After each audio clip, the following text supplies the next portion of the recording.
संतप्त मानस शांत हों, जिनके गुणों के गान में वे वर्धमान महान जिन विचरे हमारे ध्यान में।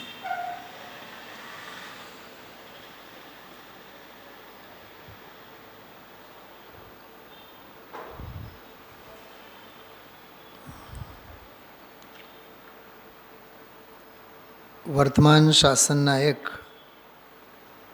श्री वीर महावीर अतिवीर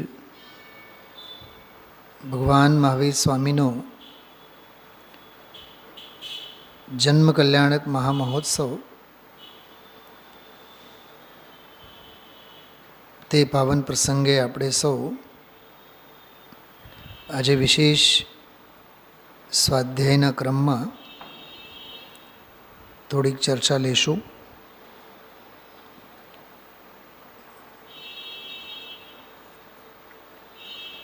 जन्मथी कोई महान के जन्मथी कोई भगवान नहीं होता. पोतानी आत्म साधना बळे भगवान थता होय छे. पहला विचारो, भगवान द्रव्य छे, गुण छे के पर्याय छे? शुं छे? भगवत पद पर्याय छे. तो महावीर स्वामी આપણા સૌની જેમ જ સર્વસામાન્ય થોડાક આમ ઉદયાધીન સાતિશયતાને લીધે રાજવી પરિવારમાં જન્મેલા, રાજપાટ સંપન્નતા, અને આપણને એ બાહ્ય ભૌતિક સંપન્નતા જ કેમ આંખે વળગે છે? એમના 8-8, 10-10 ભવના ત્યાગ અને વૈરાગ્યના સંસ્કારોને આપણે જોઈએ. સાચો વારસો અને સાચી સંપદા તો એ છે. કેમ વિકાસભાઈ? 8-8, 10-10 ભવમાંના જે એમના જીવનમાંના જે સાધનાના સંસ્કારો છે, અને એ સાધનાના સંસ્કારો વૃદ્ધિંગત થતા વર્ધમાનની પર્યાયમાં આપણને દેખાણા. સમજાણું? એ દેહમાં વજ્રની કાયા હોય કે રાજપાટ બહારમાં ભૌતિક સુખ બધા હોય. ગઈકાલે ગુરુદેવશ્રી વાત કરી હતી કે રોટલા અને પોટલા. હા, રોટલા છે, પોટલાય છે, ઝાઝા પોટલા. હજી એક શબ્દનો પ્રયોગ કર્યો તો મોટલા. શું કહેવા માગે છે ગુરુદેવ? એમ કહેવા માગે છે કે હવે તો બસ કર, હવે તો જગતના કોલાહલથી બસ કર, વિશ્રામ પામ. 2 અબજ ને 40 કરોડ આટલું હોવા છતાં તમે હજી એ આ કરો ને અમે અમારા હાટું ક્યાં કરીએ છીએ? તો હા, માણસોના બીજાની આજીવિકા માટે. છલ અને માયાચારીની પણ હદ હોય છે. એટલે મહાવીર સ્વામીનું જે જીવન છે એ આપણને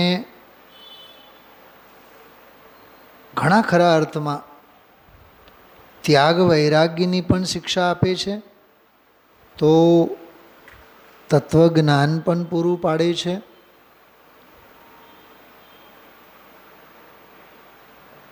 ભરત ચક્રવર્તી અંગે એવું કહેવામાં આવે, ભરતેશ વૈભવ છે, ભરતેશ વૈભવ, એમાં કવિ રત્નાકરે અધિકારોના જે વિભાજન કર્યા છે એમાં અધિકારોના નામ એવા છે: યોગ વિજય, ભોગ વિજય. અધિકારોના નામ એવા છે. તો મારો એક પ્રશ્ન છે, ભરત ચક્રવર્તીનો યોગ વિજય સમજો, એમાં રાજયોગ, તો એનો રાજયોગ વિજય જે છે એ આપણા માટે આદર્શ છે કે ભોગો ઉપર એમણે વિજય મેળવ્યા એ ભોગ વિજય આપણા માટે આદર્શ છે?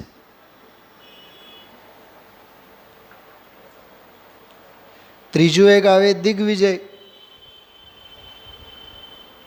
ભોગ વિજયની વાસના હોય તો દિગ્વિજય જ હોય, યોગ વિજય ક્યાંથી હોય? ત્યારે ભરત અંગે એક બહુ સરસ ઉદ્ગાર છે આપણા સાહિત્યમાં. આત્મહિત કરવું હોય તો દિગ્વિજય નહીં, મોહ વિજય જરૂરી છે. લાવ્યા હતા કેટલા, લઈ જવાના કેટલા, વિચાર કરો. આખર તો પછી લાકડાને છાણા, છતાં સંગ્રહ વૃત્તિ કેટલી. મહાવીર સ્વામીનું જીવન આપણને સૌથી પહેલો તો ભોગોમાં આળોટતા તીર્થંકર જેવો જીવ મહાવીર સ્વામીનો, લગ્ન માટે ના, રાજપાઠ ભોગવવા માટે ના, બાપ દાદાની પરંપરા ચલાવવા માટેની ના, દુનિયા શું કહેશે, જેને જે કહેવું હોય કહો, હું તો સંયમના માર્ગે જાઉં છું. 30 વર્ષની ઉંમર એટલે શું કહેવાય? હા, 72 વર્ષ સર્વસામાન્ય જીવન એમનું માનવામાં આવે. 30 વર્ષની ઉંમરમાં દીક્ષા લીધી. 30 વર્ષ એટલે એ વજ્રની કાયા, અસંખ્ય દેવો જેમની સેવા કરે. એ અવસ્થામાં મહાવીર સ્વામી દીક્ષા લઈને ગયા, ભરી જુવાનીમાં. જુવાની તો હતી, પણ ભગવાન મહાવીરના આત્મા ઉપર જુવાની હાવી કેટલી હતી. મહાવીર સ્વામી જુવાન હતા, પણ મહાવીર સ્વામીના આત્મા પર જુવાનીનો પ્રભાવ નહોતો. ખ્યાલમાં આવ્યો? એ તો યુવાન યોગી હતા, યુવાન ભોગી નહોતા. એટલે એનું બેકગ્રાઉન્ડ બધું બાપ દાદાઓનો આપણે વિચારીએ. મને બીજો એક બહુ વિચાર આવે, ભગવાન મહાવીરના 10 મામાઓ હતા. 7 તો માસીઓ હતી. હવે વિચાર કરો કે આપણા જીવનમાં 2-3 માસી માસા મામા મામી હોય, હા, તો નવરો જ નહીં થાય. આમાં આવે જ નહીં. અમારો તો બહુ વિસ્તાર મોટો, અમારો તો બહુ વિસ્તાર મોટો. ભગવાન મહાવીરને પૂછો ને, એનો કેટલો વિસ્તાર?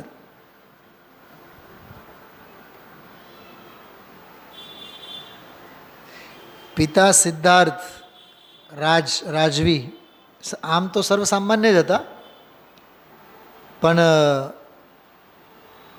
ચેટક રાજા, જેની બધી દીકરીઓ ચંદનબાલા, ત્રિશલા, બધા, એટલે રાજઘરાના સાથે ઉદયાધીન પરિસ્થિતિમાં જોડાયેલા. મને એક બીજો વિચાર આવે, સમજો કે કોઈ પ્રાઇમ મિનિસ્ટર લેવલની વ્યક્તિ હોય ને, તો એનું જીવન કેટલું ઘટના પ્રધાન હોય. ઘટના પ્રધાન. મહાવીર સ્વામીનું જીવન તીર્થંકર જેવો જીવન, પણ એક લગ્ન નહોતા કર્યા, બાલ્યથી જીવન હતું, કોઈ ઘટના જ નથી.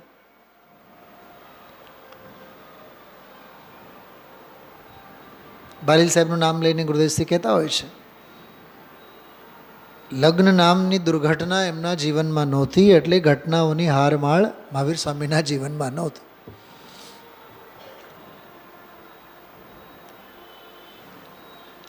સોનગઢમાં આપણું પરમાગમ મંદિર છે.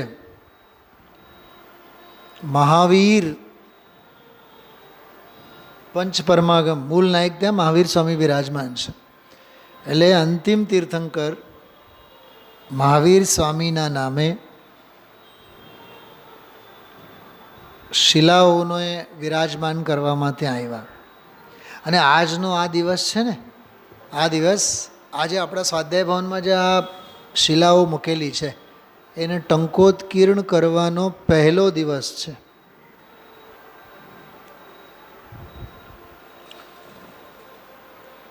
તો ભગવાન મહાવીર સ્વામીનો જીવન 72 વર્ષનો, ઇન મીન જો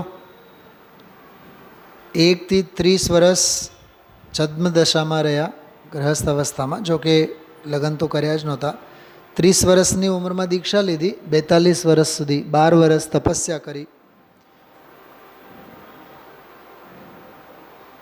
વિકાસભાઈ 30મી વર્ષે દીક્ષિત થયા, એ દીક્ષા કલ્યાણક, અને 12 વર્ષ સુધી તપ કલ્યાણક. કંઈક સમજાણો? 12 વર્ષ સુધી તપ કલ્યાણક, તપો તપતા રહ્યા. 42મા વર્ષે કેવળ જ્ઞાનની પ્રાપ્તિ થઈ, અને 72 વર્ષ સુધી 30 વર્ષ, જો કે 72 વર્ષ 6 મહિના અને 15 દિવસ. આવો એમનો આખું આવી છે પ્રકરણ. તો તીર્થંકર ભગવાન મહાવીર સ્વામીના જીવનના સંદર્ભમાં આપણે થોડુંક વાંચીએ છીએ, વિચારીએ છીએ.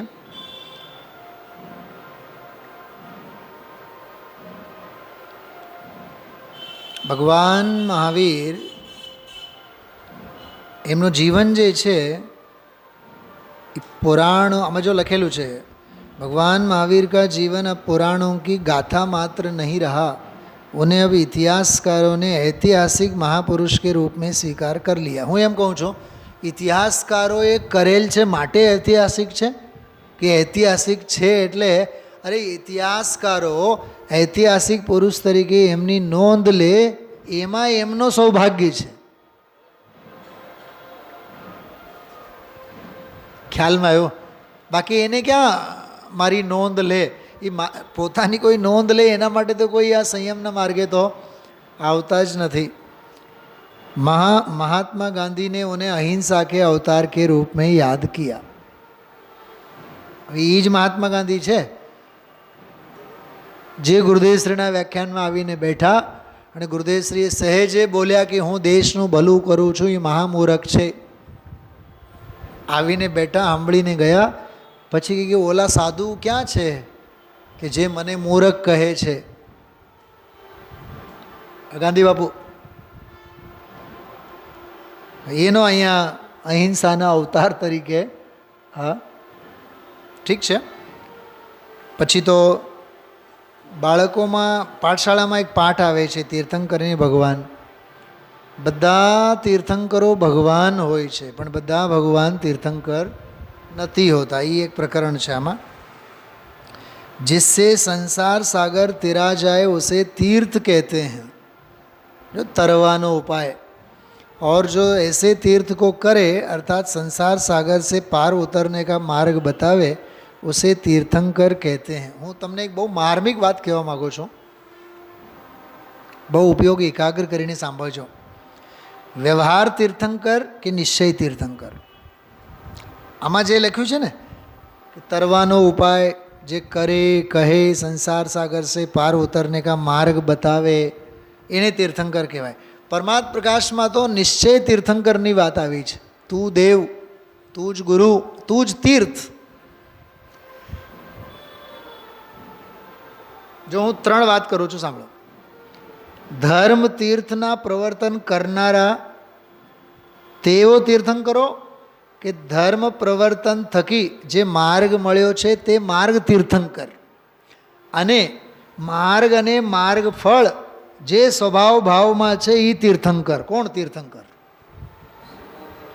બેન શૈલાબેન, ઓલા કહેનારા તીર્થંકર કે જે કહેવાય છે માર્ગ, એ તીર્થંકર કે જેમાં માર્ગ અને માર્ગ ફળ સ્વરૂપ અને સ્વભાવમાં છે એવો ભગવાન આત્મા તીર્થંકર. કોણ સાચો તીર્થંકર? તીર્થંકરત્વના 3 અર્થ કરવા. અચ્છા, બીજી વાત, ઉપાય તત્વ ને ઉપેય તત્વ, માર્ગ અને માર્ગ ફળ સ્વરૂપ આત્મ તત્વ જે છે એ સાચો તરવાનો ઉપાય છે, તીર્થ છે, અને તેનો આશ્રય લેનારા તેઓ પર્યાયે તીર્થંકર થાય છે. અને એમણે પછી જે કાંઈ માર્ગ પ્રવર્તેલું હોય એ માર્ગ પણ જગતને માટે તરવાના ઉપાય રૂપે સામે આવે છે. પહેલાં તો તીર્થ સ્વભાવ, પછી તીર્થંકર, પછી તીર્થંકર દ્વારા કહેલો માર્ગ. આવી રીતે એકબીજા સાથે સંકળાયેલ છે ને. પરમાત્મા પ્રકાશમાં એ વાત આવેલી છે, તું જ દેવ છે, તું જ ગુરુ છે, તું જ તીર્થ છે. તીર્થ એટલે એ આ તરવાનો ઉપાય. થોડીક હું ગંભીર વાત કરું, હજી થોડી ગૂઢ વાત કરીએ. વિકાસભાઈ, સાધુ કહીએ ને આપણે, સાધુ. સાધુ એટલે શું? સાધુ એટલે આમ કપડાં ઉતારી લીધા, નાગા થઈ ગયા, નગ્ન થઈ ગયા, પીછી કમંડળ લીધા, એનું નામ, એ વ્યક્તિનું નામ સાધુ છે? નહીં, વ્યક્તિનું નામ સાધુ નથી. તો સાધન કરે કે સાધના આદરે તે સાધના ખરા અર્થમાં સાધક છે, વ્યક્તિ નહીં. તો સાધના કોણ કરે છે? કહે છે કે સમ્યક દર્શન, જ્ઞાન અને ચારિત્ર સ્વરૂપ જે મોક્ષ માર્ગની જે પર્યાય મોક્ષ માર્ગ, એ મોક્ષ માર્ગ ખરેખર સાધક છે. બે વાત થઈ. બાહ્યમાં જે દેખાય વ્યક્તિ રૂપે એ સાધુ નહીં, એ સાધક નહીં.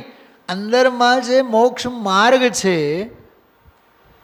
જેને ભરોસે મુક્તિની યાત્રા સંપન્ન થાય, તો સાચો સાધક, સાધન તો એ રત્નત્રય રૂપ મોક્ષ માર્ગ છે. બે વાત થઈ. ત્રીજી વાત, એ જે રત્નત્રય સ્વરૂપ મોક્ષ માર્ગ છે, એ મોક્ષ માર્ગ કોને ભરોસે આગળ વધે છે?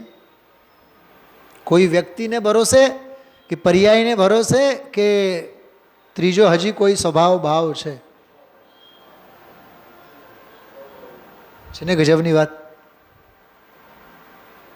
તો માર્ગ સ્વરૂપ, જો ગઈકાલે ગુરુદેવશ્રી એક શબ્દ બોલ્યા હતા, કેવળ જ્ઞાનાદિ અનંત ગુણ, એનો અર્થ કેટલું સરસ કર્યું હતું. કેવળ એટલે એકલો જ્ઞાન, એકલું દર્શન, એકલું આનંદ, એકલો વીર, એમ કરીને માત્ર માત્ર માત્ર જે ત્રિકાળ જ્ઞાન, ત્રિકાળ દર્શન. તો ત્રિકાળ દર્શન જ્ઞાન સ્વભાવી ભગવાન આત્મા દ્રવ્ય સ્વભાવ, એના આશ્રયે તો માર્ગ સધાય. તો માર્ગને સાધનાર તો મૂળ દ્રવ્ય રહ્યું, માર્ગને સાધનાર તો મૂળ દ્રવ્ય રહ્યું. એને એમ વિચારો ને કે ખેતર હોય ને, ખેતર, આજે દામોદર શેઠની વાત નહોતી કરી, ખેતરની ખેડૂત હતા અને બધી વાત, એટલે મને એમ વિચાર આવ્યો, સમજો કે આ ખેતર છે, બરાબર? ખેતરને ચારે બાજુએ શું હોય? વાડ હોય કે નહીં? હવે મને બતાવો, ખેતર કિંમતી છે કે ઓલી વાડ કિંમતી છે?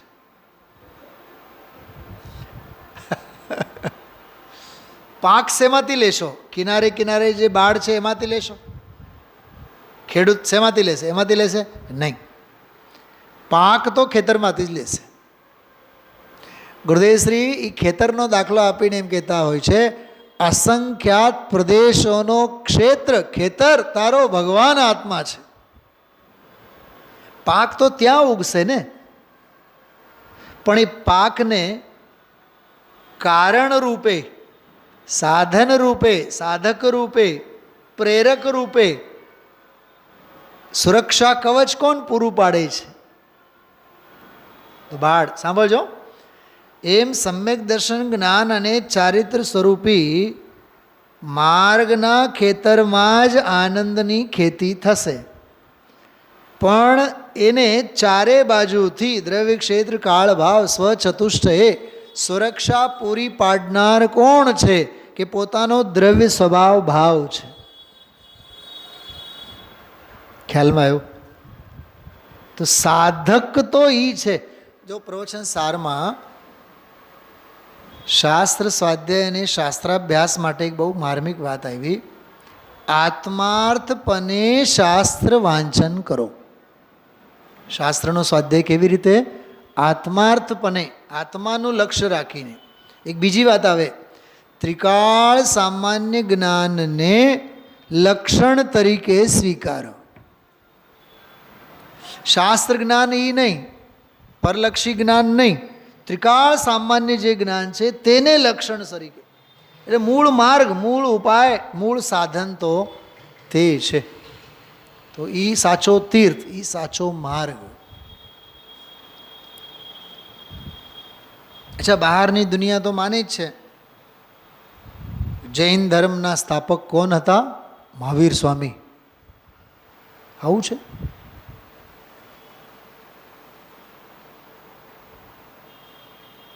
એમાં જો આગળ બીજો ફકરો લખેલું છે, तीर्थंकर भगवान महावीर भरत क्षेत्र व इस युग के 24वें एवं अंतिम तीर्थंकर थे.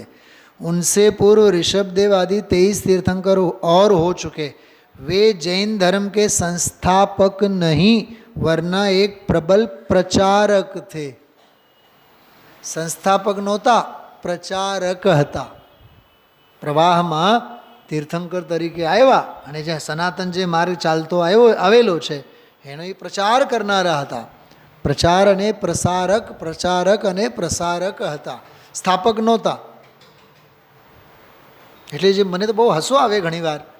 હવે આ જેમ જેમ સ્વાધ્યાય આપણું વધે છે તેમ તેમ એ અજ્ઞાન ખ્યાલમાં આવે. ભગવાન મહાવીર ને ક્યાં દિયા? સત્ય અહિંસા બતા દિયા. ક્यों? आदिनाथ भगवान ने नहीं दिया?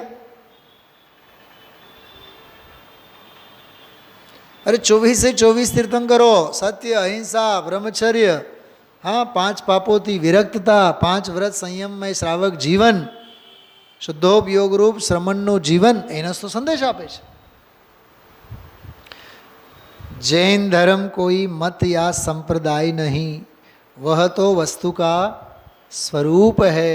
वह एक तथ्य है, परम सत्य है. उस परम सत्य को प्राप्त करके नर से नारायण बना जा सकता है. नारायण वाली भाषा हिंदू धर्म ની છે.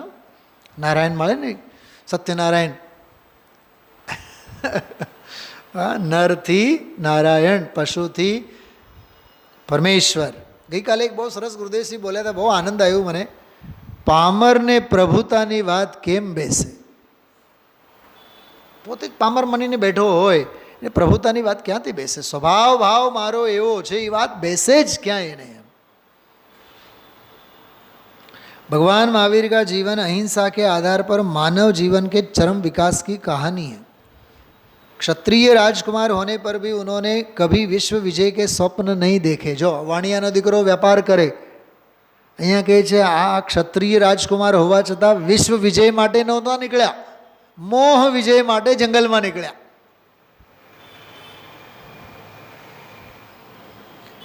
बाहरी आयुधों से दूसरों को जीतने में उन्हें जीत दिखाई नहीं देती.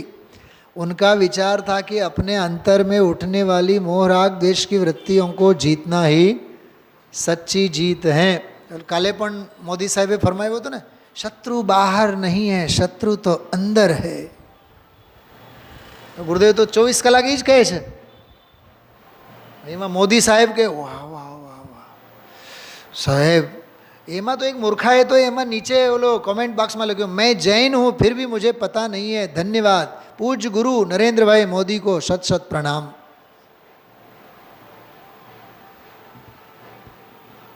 જૈન કુળમાં જન્મ્યા હોય તો આ વાત ન મળે.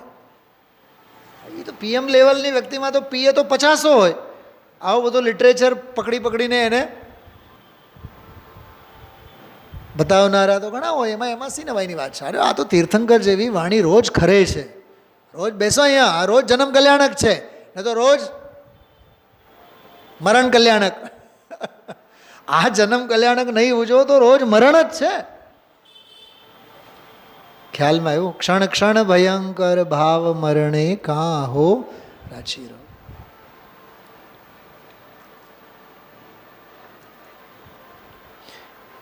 જે સમય આત્મવિચાર વિના, તત્વ વિચાર વિના જાય છે, એક એક સમયમાં અનંતા મનુષ્ય ભવના અવતાર વેડફાય છે. કૃપાળુદેવ उनका विचार था कि अपने अंतर में उठने वाली मोहराग देश की वृत्तियों को जीतना ही सच्ची जीत. जैन પણ એને જ કહેવાય. એટલે અંતરોન્મુખી પુરુષાર્થ, એનો બધો પુરુષાર્થ એમણે એની પ્રેરણા આપણને આપી. જો વીતરાગી और सर्वज्ञ हो वही भगवान है. बिना पूर्ण ज्ञान प्राप्त किए वीतरागी बने कोई भगवान नहीं हो सकता. तो कर्णान योगની વાત છે. જો જૈન માન્યતા અનુસાર ભગવાન જન્મતે નહીં બનતે हैं. હું અત્યારે એક ફિલ્મી હસ્તી છે, નામ નથી લેવા માગતો અહીંયા ગાદીએથી, જૈન છે એ. હવે એને ટીવીના એન્કરે પૂછ્યું कि फिल्म इंडस्ट्री में तो सभी बहुत पश्चिमी सभ्यता को मानते हैं, हमने सुना है कि धर्म के प्रति आपकी बहुत आस्था है, आप जैन हैं तो जैन के प्रति बहुत आपको आस्था प्रेम है, એવું એવું એણે પૂછ્યું. તો આપકા क्या कहना है? તો ખબર એણે શું કીધું? નહીં નહીં, no no no, I believe in one God, એક ભગવાનમાં હું વિશ્વાસ રાખું છું. મને બતાવો, એ જૈનત્વ છે? બોલો વિકાસભાઈ, ભગવાન એક છે કે ભગવાન અનંત છે? હા, નિગોદનો નિગોદીયો જીવ પણ ભગવાન છે અહીંયા તો. હા, નરકના નારકી પણ ભગવાન છે. અને બ્રાહ્મણ, વૈશ્ય, ક્ષુદ્ર, નારકી, તિર્યંચ, પશુ, આ બધા ભેદભાવો કર્મોપાધિ જનિત છે, આત્માના ભેદો નથી. વંદનાબેન, આ જે ગાથા આવી ને ગઈકાલની જે ગાથા, એ ગઈકાલની ગાથા 50 થી 55 વાળી ગાથામાંની જ એક પ્રકારની ગાથા છે. આત્મા સ્ત્રી નથી, પુરુષ નથી, નપુંસક નથી.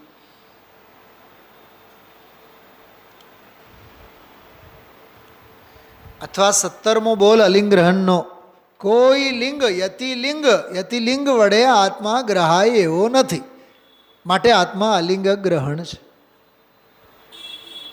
તો સ્ત્રીલિંગ અને પુલ્લિંગની વાત તો બહુ દૂર રહી ગઈ. જૈન માન્યતા અનુસાર, જૈન માન્યતા, જો ભાષા લખવી પડે છે જૈન માન્યતા અનુસાર, ખરેખર તો વસ્તુ સ્વરૂપે, વસ્તુ સ્વભાવની દૃષ્ટિએ ભગવાન જન્મતે નહીં બનતે हैं. જો કે હોય તો છે જ, સ્વભાવે તો છે જ. જન્મ से कोई भगवान नहीं होता, महावीर भी जन्म से भगवान नहीं थे. હું આ વાક્યને થોડું ક્રોસ કરીને કહું, સાંભળજો, બહુ મજા આવશે તમને બધાને. આમાં શું લખ્યું છે? જન્મ से कोई भगवान नहीं होता. હું એમ કહું છું આત્મા કા જન્મ ही नहीं होता. શરૂઆત ત્યાંથી કરો, પહેલાં નક્કી તો કરો. ચલો, જન્મથી ભગવાન નથી હોતો એટલે જન્મ તો થાય છે એમ, પણ આત્માનો જન્મ નથી, જન્મથી કોઈ ભગવાન હોતો નથી. એનો અર્થ એ અનાદિ નિધન ભગવત સ્વરૂપે જ વિરાજમાન છે. હા, દ્રષ્ટિ કરે એટલે પ્રગટ પર્યાયમાં ભગવત સ્વરૂપ પ્રગટ થાય. ભગવાન બનને કી તાકત હૈ તુજ મેં. તો પૂછો, ભગવાન નથી? છે ને, પણ પર્યાયમાં પામરતા છે ને, માટે. महावीर भी जन्म से भगवान न थे, जन्म के समय तो वे हम और आप जैसे मानव ही थे. भगवान तो वे बाद में बने जब उन्होंने अपने को जीता. मोह राग देश को जीतना ही अपने को जीतना है.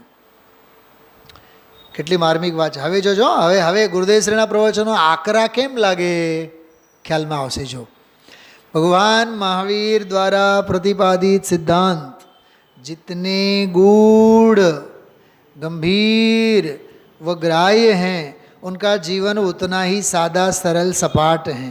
उसमें विविधताओं को कोई स्थान प्राप्त नहीं. જેમ આ મહાવીર સ્વામીના સંદર્ભમાં કીધું એમ ગુરુદેવશ્રીના સંદર્ભમાં પણ વિચારો.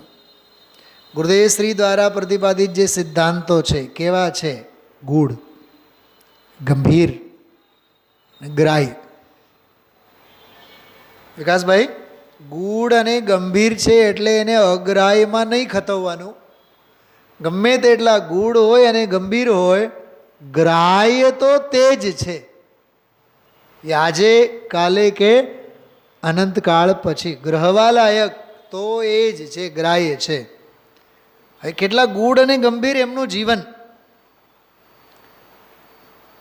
વજ્રાદપી કઠોરાની મૃદુની કુસુમાદપી.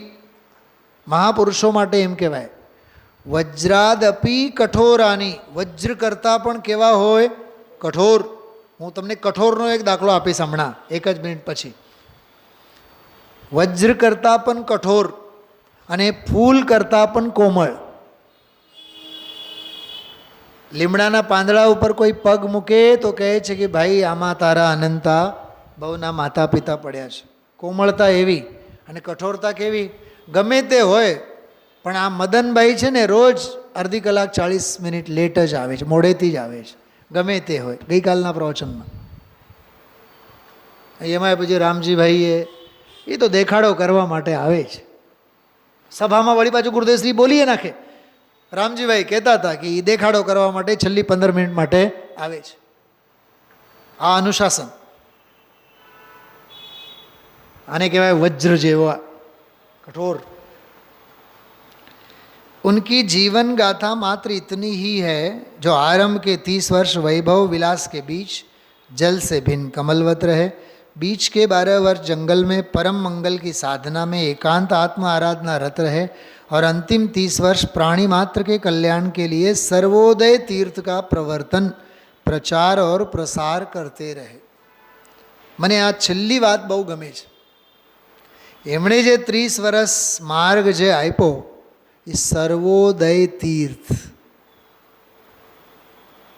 શિથિલતા કોઈને ન હજો, દોષ અને પાપ પરિણામો કોઈને ન હજો. આચાર્ય કુંદ દેવે તો એવું લખ્યું છે, મારા શત્રુને પણ દ્રવ્યલિંગ ન હજો. આપણે પણ વિચારવું, મારા શત્રુને પણ અમુમુક્ષુતા ન હજો, આત્માર્થપણું સૌને હજો, સ્વચ્છંદતા અને શિથિલતા કોઈને ન રહો, પ્રમાદ કોઈને ન વરો, પ્રમોદ તત્વ પ્રમોદ સૌને વરો, એવી ભાવના હોવી જોઈએ. સર્વોદય તીર્થ. आतम बने परमात्मा हो, शांति सारे देश में है देश ना सर्वोदय, महावीर के संदेश. સર્વોદય, સૌ કોઈનો ઉદય થાવ, સૌ કોઈ ઉન્નતિ અને વિકાસના કલ્યાણના માર્ગે આગળ વધે એવો તીર્થ. અને આ જે શબ્દ છે ને સર્વોદય તીર્થવાળો જે શબ્દ છે એ આ શબ્દ સમંતભદ્ર દેવે યુક્ત્યાનુશાસનમાં આપેલો છે. તીર્થમિદમ સર્વોદય તીર્થમ, તમારો આ સર્વોદય તીર્થ છે. ભગવાન મહાવીર સ્વામીનો તીર્થ એ સર્વોદય તીર્થ છે. સૌનું ભલું થાવ. ગુરુદેવશ્રી જુઓ ને તમે, હા, ગુજરાતમાં, મહારાષ્ટ્રમાં, તમિલમાં જ્યાં ગયા ત્યાં તત્વનો ઉપદેશ, આત્માનો ઉપદેશ. ખ્યાલમાં આવ્યું? जो आज जन्म कल्याणक अंगे जन्म का उत्सव उनके माता पिता परिजन पुरुषजनों ने तो बहुत उल्लास के साथ मनाया ही था, साथ ही भावी तीर्थंकर होने से इंद्रों और देवों ने भी आकर महान उत्सव किया था, जिसे जन्म कल्याण उत्सव कहते हैं. સાચું કહું, મને આજે પૂજામાં એક વિચાર આવતા હતા. હું હિંમત કરું છું, વ્યક્ત કેટલો કરી શકે છે મારો અંતરાત્મા નથી જાણતો, પણ હું વાત કરું. બહુ માર્મિક વાત છે. પૂજામાં આપણે એક વાત કરી હતી, રાગની મુખ્યતાએ 2 કલ્યાણકો હોય, ગર્ભ અને જન્મ. વૈરાગ્યની મુખ્યતાએ 3જું કલ્યાણક હોય, દીક્ષા, તપ. અને વીતરાગતાની મુખ્યતાએ છેલ્લા 2 કલ્યાણકો હોય, કેવળ જ્ઞાન અને મોક્ષ. એ જ્યારે હું અર્થ કરતો હતો ત્યારે મારા મગજમાં આવતો હતો વિચાર, પણ એ બોલી ન શક્યો કે બોલ્યો નહીં, જે પણ થયું હોય. જન્મ કલ્યાણક રાગની મુખ્યતા એ કેમ છે? સૌધર્મને ગાંડા થઈને, ઘેલા થઈને તાંડવ કરવાના ભાવ જન્મના જ પ્રસંગમાં આવે, દીક્ષામાં નહીં આવે. દીક્ષામાં તો એનો વારો જ નહીં આવે. કાં વારો નહીં આવે? લોકાંતિકો હોય આગળ, લૌકાંતિક ફર્સ્ટ, સૌથી પહેલાં અનુમોદના કરવાવાળા એ હોય. ખ્યાલમાં આવે છે શું કહેવા માગો છો? રાગની અભિવ્યક્તિ.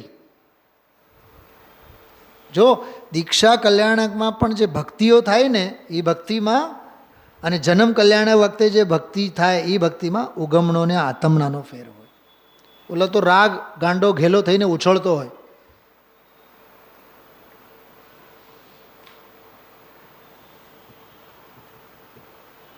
ઝુલાયો દયો પલના, એ બધું જન્મ કલ્યાણક. અહીંયા ઝુલાય બોલાય કાંઈ નહીં. આમ તો આ દીક્ષા કલ્યાણકમાં તો સમતા રસના ઝૂલા. બોલો ભક્તિ ભક્તિમાં કેટલો ફેર છે.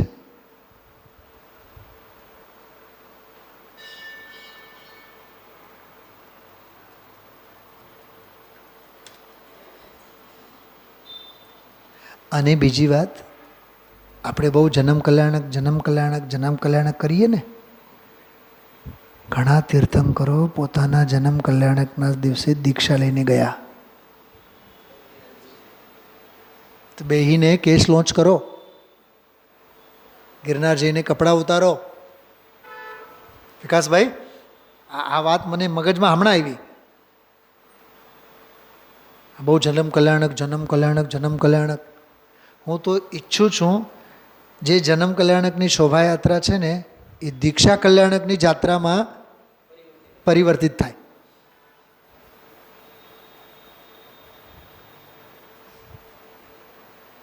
જે નાચવાના અને કૂદવાના ભાવ થાય છે ને એ હાથમાં પીછી અને કમંડળું લઈને સ્વરૂપમાં ઠરતા થાય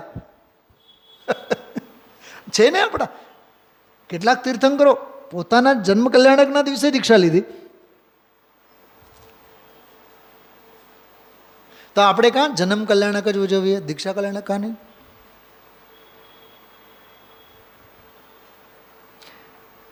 એક જન્મ્યો રાજકુમારો કાં મુનિવર આજ મેરી કુટિયા में आए, એ કાં નહીં? દુનિયા માટે રાગ વર્ધક હશે, મારા આત્મહિત માટે તો વૈરાગ્ય પ્રદાયક છે. આ એમ લેવું જોઈએ આપણે. તો એટલે પણ આ સૌદર્મ છે ને કલાકાર છે. એ અંદરનું બધું જે કાંઈ હોય ને બધું શું કહેવાય, ઠાલવે અને ઠારવે. જ્ઞાની રાગની અભિવ્યક્તિ કરીને ઠારવે પછી તોય જાણે છે. શું જાણે છે? હે બાળ તીર્થંકર, તમે જ્યારે તીર્થંકર થશો ત્યારે તમારી વાણીમાં જ આવશે કે હું તો આવતા ભવે મોક્ષે જવાનો છું, હું એક ભવ અવતારી છું. સોધર થોડીક આ વાત મન થયું કહેવાનો. રાગ પ્રધાન છે. બીજી વાત, ઐરાવત. આપણે જે શ્રીજીને મસ્તક પર મૂકીને જે વિરાજમાન કરવાની વિધિ કંઈ સામાન્ય વિધિ નથી.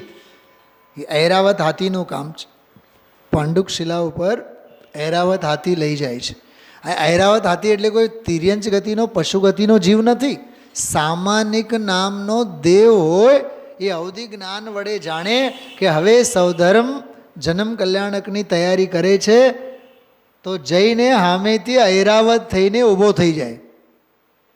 અને ઐરાવત હાથી 2-3 ભવ અવતારી હોય છે નિયમથી. બે ભવ અવતારી. તે જ ભવે તો નહીં જાય, પછીના ભવે મનુષ્ય ગતિમાં આવે, વધીને એકાદ ભવ. 1-2 ભવ અવતારી હોય છે ઐરાવત હાથી. અને હજી તો કહેવાનું મન થાય, અડધી પૌન કલાક લાગે એના માટે. ઐરાવત હાથી જે હોય એની જે સૂંઢ હોય, એના જે દાંત હોય, દાંતો ઉપર કમળ હોય, કમળ ઉપર સરોવરો હોય, સરોવર ઉપર દેવીઓ હોય, લાખો કરોડો અબજો ખરબોની સંખ્યામાં.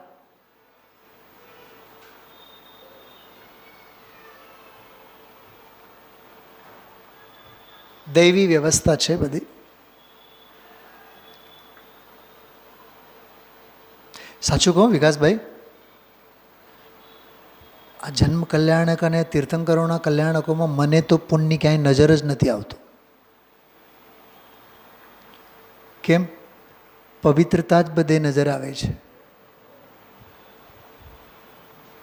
પુણ્યને શું કામ જુઓ? પવિત્રતાને જુઓ.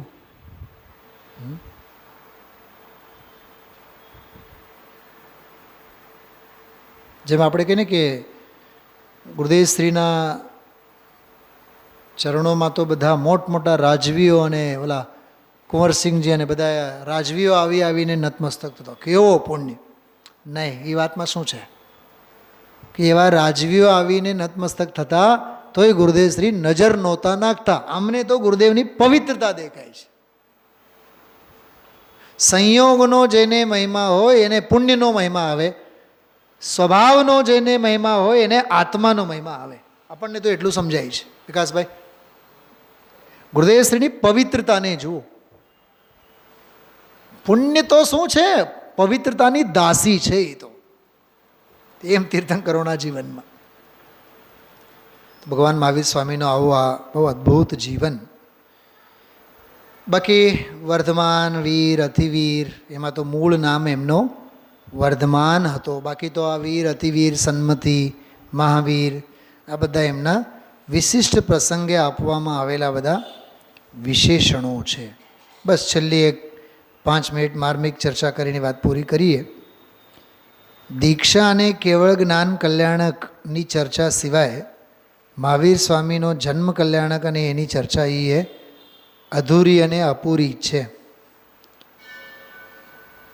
દીક્ષા જીવનમાં ઉપસર્ગ એમના જીવનમાં પણ આવ્યા અને ચંદનબાલાનો આખો પ્રસંગ એમના અંગે બહુ પ્રસિદ્ધ છે. એ તો મહાવીર પુરાણ વગેરે શાસ્ત્રોને આધારે આપ વાંચી શકો. તત્વોપદેશ સમોશરણ આદિકના સંદર્ભમાં આપણે થોડીક ચર્ચા કરીએ. આ વાંચો જે લખેલ છે. વિકાસભાઈ, હું એમ કહું છું, આ 4-5 લીટી જો સમજાઈ જાય તો જીવનમાં ભલભલાના જીવનમાંની શિથિલતા ભૂસાઈ જાય. બહુ દાંડી પીટીને આ વાત કરું છું. આચાર શુદ્ધિ, શરૂઆત ત્યાંથી થાય. આચાર શુદ્ધિ કે લીએ અહિંસા અને વિચાર શુદ્ધિ માટે અનેકાંતાત્મક દૃષ્ટિકોણ આવશ્યક છે. જે મેં કાલે કીધું હતું, विचारों अनेकांत या जिसका आचार अहिंसक है, जिसने विचार में वस्तु तत्व को स्पर्श किया है तथा जो अपने में उतर चुका है, चाहे वह चांडाल ही क्यों न हो, वह मानव ही नहीं देव से भी बढ़कर है. જે મેં હમણાં જાહેરાત વખતે મેં આ શ્લોકને યાદ કર્યા હતા.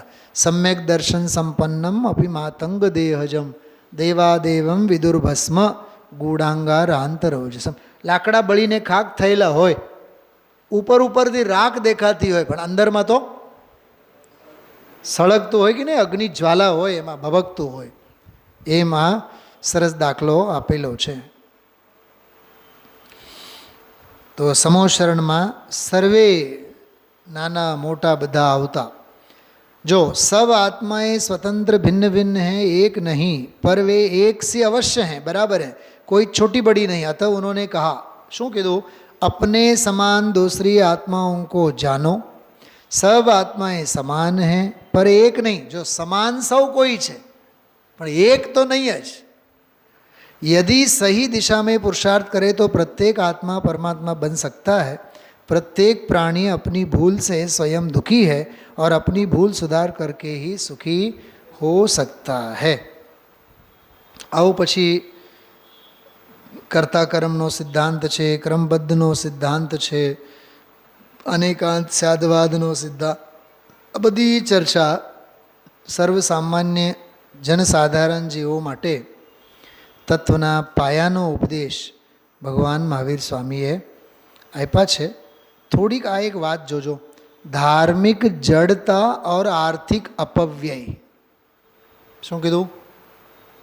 धार्मिक जड़ता और आर्थिक अपव्यय रोकने के लिए महावीर ने क्रियाकांड और यज्ञों का विरोध किया. ફરીથી બોલો છો, ધ્યાન જવું જોઈએ બધાને.